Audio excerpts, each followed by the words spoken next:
Preble Street in Portland serves people from all walks of life who are experiencing homelessness, but there seems to be a greater need as of late among one demographic in particular.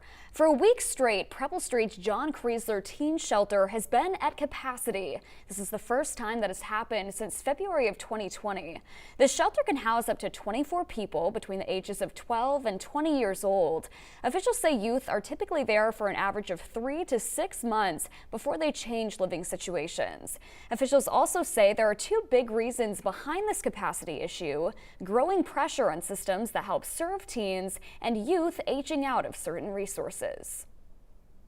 A lot of young people are coming to us from who have aged out of foster care, who have aged out of juvenile justice system, who have aged out of group homes. We're also seeing a younger population of youth, so the 15 to 17-year-olds, noticing that DHHS doesn't have as much resource or capacity to work with the older minor youth. Now, according to Preble Street, 30% of Maine's homeless population in 2020 was under the age of 24. Youth who identify as LGBTQ+ are 120% more likely to experience homelessness than their peers, and that climbs to 162% more risk for youth experiencing poverty. Officials say it's important not to blame these young people because their situation isn't always something they can control, and it can be hard to manage.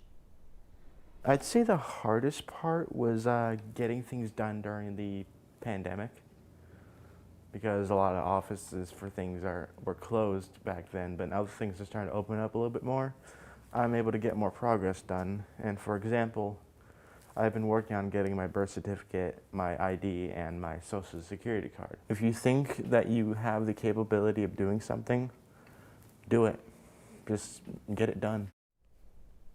Now, ultimately, leaders at Preble Street say their goal is to find more permanent housing for people, but that has become a bit more challenging with the cost of rent in the city right now. If you need help, they say they will never turn anyone away. To deal with being at max capacity, they're working with young people to figure out who might have an alternative option for a night, even if that means couch surfing or having older youth go to the Oxford Street shelter to make space for minor youth.